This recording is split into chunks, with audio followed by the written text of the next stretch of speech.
गुजरात दंगे के बाद नरेंद्र मोदी को मुस्लिम विरोधी बताने का सियासी खेल खूब चला, लेकिन मोदी भी ठहरे मोदी, जो विरोधियों को भी धूल चटाकर आगे बढ़ते रहे और 4 बार गुजरात के मुख्यमंत्री बनने के साथ लगातार दूसरी बार प्रधानमंत्री के तौर पर देश की सत्ता संभाल रहे। अपने 9 साल के कार्यकाल में मोदी सरकार ने बिना किसी जाति धर्म भेदभाव के योजनाओं को समाज के आखिरी पंक्ति में बैठे लोगों तक पहुंचाने में कोई कसर नहीं छोड़ी। इसीलिए आज मोदी पर देश के तमाम समुदायों के साथ साथ मुसलमानों का भी भरोसा बढ़ता जा रहा है, जिसकी गवाह है ये तस्वीर। ये हमको नहीं देते, मगर आप मेरा ख्याल गलत साबित करके मेरे को। जब मोदी राज में पहली बार 500 साल पुरानी बिदरी कला को जिंदा रखने वाले कर्नाटक के शाह रशीद अहमद कादरी को पद्मश्री सम्मान मिला। इस दौरान वो इतने भावुक हो गए कि पीएम मोदी से मिलते ही बोल पड़े, मैंने 10 साल कांग्रेस शासन में पद्मश्री अवार्ड के लिए आवेदन किया, लेकिन नहीं मिला।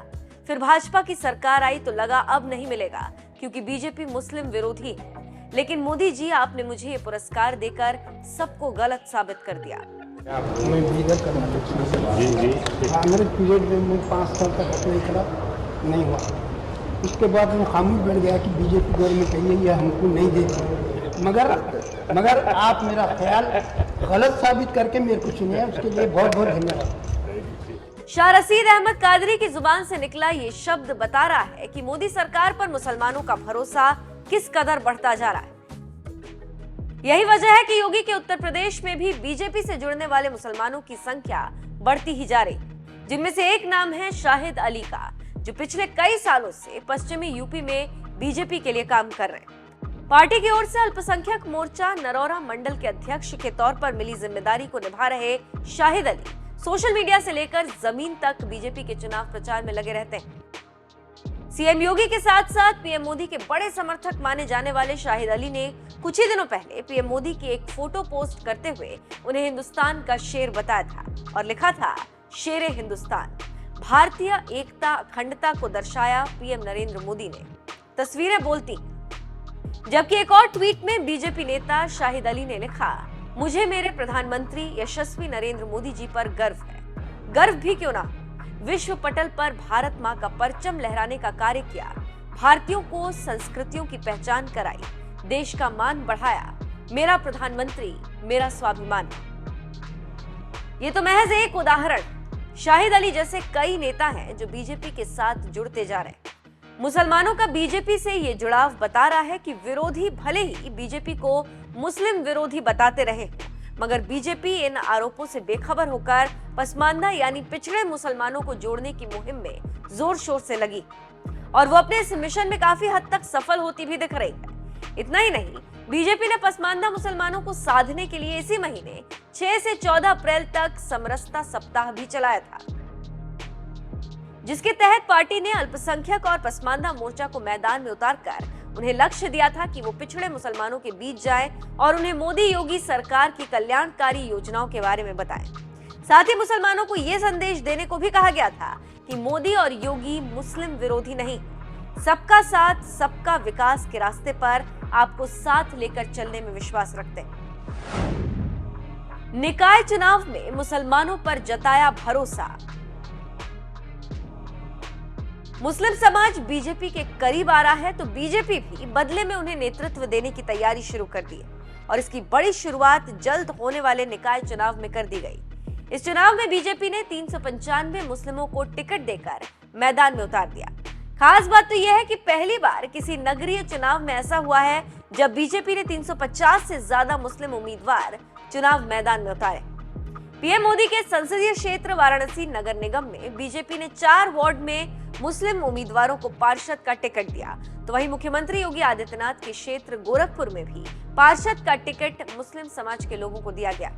इतना ही नहीं, लखनऊ, झांसी, आगरा, फिरोजाबाद और मथुरा नगर निगम में भी बीजेपी ने इस बार पार्षद के पद पर अल्पसंख्यक समुदाय के उम्मीदवारों को चुनाव मैदान में उतारा, जो बता रहा है कि बीजेपी और मुसलमान कैसे एक दूसरे के करीब आ रहे हैं। बहरहाल, जिस तरह से मुस्लिम समाज का बीजेपी पर भरोसा बढ़ता जा रहा है, इस पर आपका क्या कहना है? अपनी राय में कमेंट कर जरूर बताएं। साथ ही सहारनपुर के मदरसा संचालक खुर्शीद मलिक चिश्ती बीजेपी और मोदी योगी के बारे में क्या सोचते हैं, आइए आपको सुनाते हैं।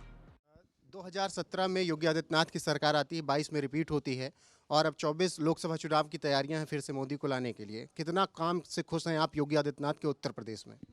देखिए, योगी आदित्यनाथ जी से और मोदी जी से मैं 99% खुश हूँ। 1% क्यों नहीं? 1% तो ईश्वर का काम है, 100% नाम होता है ईश्वर का, क्योंकि ईश्वर तो हम इनको कह नहीं सकते हैं, ये भी मनुष्य हैं। तो 100% ईश्वर, 1% 99% ये। इन्होंने हिंदू, मुस्लिम, सिख, ईसाई सबके लिए काम किया है। जितनी भी योजनाएं चलाई, 70% लाभ मुस्लिमों को हुआ, 70% लाभ पसमंदा समाज को हुआ। पसमंदा समाज पिछड़ा जो मुस्लिम है, पिछड़ा जो समाज है पसमंदा, उसको 70% लाभ हुआ। आप यहाँ भी आप सामने कैमरा घुमाएंगे देख लेंगे और गांव में भी देख लेंगे। मैंने आपको पहले बताया कितना विकास हुआ, मकान बने, आयुष्मान कार्ड दिए। इन्होंने जाति देख के नहीं दिए, धर्म देख के नहीं दिए, वो गरीब लोगों को दिए जो गरीब लोग थे। इन्होंने राशन कार्ड दे रहे हैं, राशन दे रहे हैं फ्री। अब तक ये देखिए 24 तक फ्री कर दिया। कितनी बड़ी आपदा आई, कितना बड़ा वो हुआ, तो 2 ही लोग रोड पे थे। मैं पूछना चाहता हूं उन लोगों से जो आज रामायण की चौपाई पे बात कर रहे हैं, वो आपदा में कहाँ गए थे भाई? उस टाइम जो है सिर्फ और सिर्फ यहाँ RSS उसका बच्चा और भारतीय जनता पार्टी का बच्चा रोड पे था और वो मानव सेवा कर रहे थे, और भी था का कोई सा, सब अंदर बैठे हुए थे अपने आईसीयू में, और सब जो है एक तरफ थे, कोई नहीं सेवा कर रहा था। सेवा भाव जिसके अंदर है वो देश की तरक्की और प्रगति में साथ देगा। वो ना इनके बहकावे में आएगा, ना जातिवाद में आएगा, ना धर्मवाद में आएगा। लेकिन कांग्रेस तो कहती है कि हम 62-63 साल राज कर चुके हैं इस देश पे और हमने सब कुछ दिया है, तरक्की हमने की है देश की। राहुल गांधी भारत जोड़ो यात्रा करके आते हैं और कहते हैं 24 में मोदी को हरा देंगे। देखिए,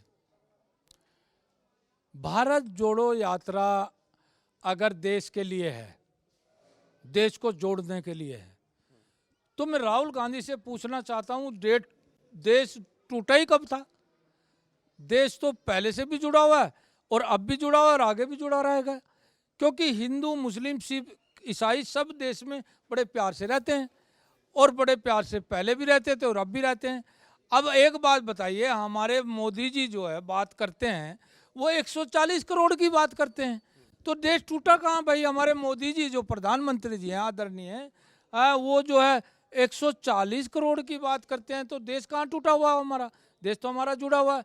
उसकी यात्रा राजनीतिक यात्रा है, लोग सारे समझते हैं, पढ़ा लिखा समाज है, आजकल युवा पढ़े लिखे हो गए, सब जानकारी है जो देश के कौन तरक्की कर रहा है, कौन देश की प्रगति कर रहा है, किसके साथ चलना चाहिए। बिल्कुल, केजरीवाल कहते हैं अब हम सब कुछ हैं और बीजेपी और कांग्रेस कहीं नहीं दिखेगी। केजरीवाल दम भरते हैं कि हम देश में अब सबसे बड़ी विपक्षी पार्टी होंगे और आने वाले वक्त में हमारा ही राज होगा। केजरीवाल को कैसे देख रहे हैं आप? मैं केजरीवाल को भी उसी चीज़ में देख रहा हूँ। देखो भैया, कहना तो चाहिए नहीं, वो फ्री का भी बहुत ऐलान करते हैं, उसको भी जोड़ते हैं। देखिए वो पढ़े लिखे हैं, बहुत बड़े उम्दा किस्म के लोग हैं और एक दिल्ली स्टेट के मुख्यमंत्री हैं, ठीक है। तो वो जो दिल्ली में कर रहे हैं और जो पंजाब में हो रहा है, आप देखिए पंजाब की रोज़ रिपोर्ट आ रही है क्या हो रहा है। नशे में पूरा पंजाब नशे में है, संसद में भी वो उठ रही है, सदन में भी वो चीज़ें उठ रही हैं। तो पहले उसको पंजाब को ठीक कर लो और दिल्ली को ठीक कर लो। दिल्ली से भी रिपोर्टें कैसी कैसी आती है, तो ऐसा नहीं है। केजरीवाल जी अच्छी बात है, वो देश को ठीक करें, लेकिन पहले अपने आप को, दिल्ली को और पंजाब को ठीक कर ले। बिल्कुल, प्रधानमंत्री नरेंद्र मोदी सदन में खड़े होकर बोलते हैं, पूरा देश देख रहा है, एक अकेला कितनों पर भारी पड़ रहा है। आपने वो तस्वीरें देखी, वो बयान आपने सुना? देखिए, ये मैंने अभी 99% पॉइंट उनको दिए। 100% भगवान के होते हैं, खुदा के होते हैं, 1% खुदा के लिए रखा है। तो वो अकेला खड़ा था और सारों पे भारी है। मैं तो कहूँगा कि उनके लिए मैं ये कहना चाहूँगा कि अकेला चला मंजिले मकसूद की तरफ, लोग साथ लगते गए और कारवां बनता गया।